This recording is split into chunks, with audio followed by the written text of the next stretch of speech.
ఆదిలాబాద్ పట్టణంలో జూన్ 28వ తేదీన ఇస్కాన్ ఆధ్వర్యంలో జగన్నాథ స్వామి రథయాత్ర నిర్వహించబడుతుందని ప్రణవానంద ప్రభు తెలిపారు. ఒడిశాలోని పూరిలో జరిగే రీతిలోనే ఈ రథయాత్ర నిర్వహించబడుతుందని తెలిపారు. శనివారం ఉదయం 11 గంటలకు మధురాజిన్నింగ్ నుండి ప్రారంభమయ్యే రథయాత్ర అంబేద్కర్ చౌక్, గాంధీ చౌక్, అశోక్ రోడ్, గోపాలకృష్ణ మఠం, నేతాజీ చౌక్ మీదుగా తిరిగి మధురాజిన్నింగ్ వరకు కొనసాగుతుందన్నారు. జీవితంలో ఒక్కసారైనా జగన్నాథుని రథయాత్రలో ఆ భగవంతుని దర్శించుకున్న, రథాన్ని లాగిన సకల ఐశ్వర్యాలు ప్రాప్తించి పునర్జన్మ ఉండదని శాస్త్రాలు చెబుతున్నాయన్నారు. భక్తులు పెద్ద సంఖ్యలో పాల్గొని రథయాత్రను విజయవంతం చేయాలని కోరారు. హరే కృష్ణ, అందరికి నమస్కారాలు. మనము ఇస్కాన్ ఆదిలాబాద్ తరపు నుంచి సుందరమైన భవ్యమైన జగన్నాథ స్వామి వారి యొక్క రథదరికి కూడా శ్రీల ప్రభుపాదుల రథయాత్ర రథేషు వామనం దృష్ట్యా పునర్జన్మన విద్యతే. ఎవరైతే రథం పైన జగన్నాథుని దర్శనం చేసుకుంటారో వారికి అష్టైశ్వర్యములు కలుగుతాయట, ఎటువంటి రోగ బాధలున్నా పోతాయట, ఎటువంటి ఆర్థిక ఇబ్బందులున్నా సరే తొలగిపోతాయట, భక్తి లభిస్తుందట, పునర్జన్మ మళ్ళీ లభించదట.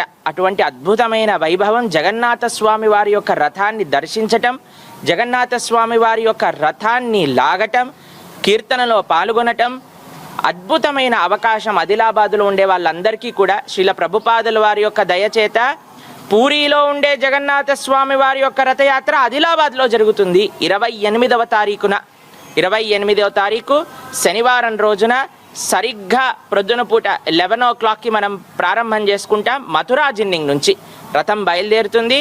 అక్కడ నుంచి అంబేద్కర్ చౌక్, గాంధీ చౌక్, వినాయక్ చౌక్, నేతాజీ చౌక్ మీదుగా మళ్ళీ మథురాజిన్నింగ్కి చేరుకుంటుంది. సాయంకాలం పూట 6 గంటలకల్లా 6 నుంచి 9:30 వరకు జగన్నాథ స్వామి వారికి వివిధ ఉత్సవాలు అక్కడ జరగబోతున్నాయి.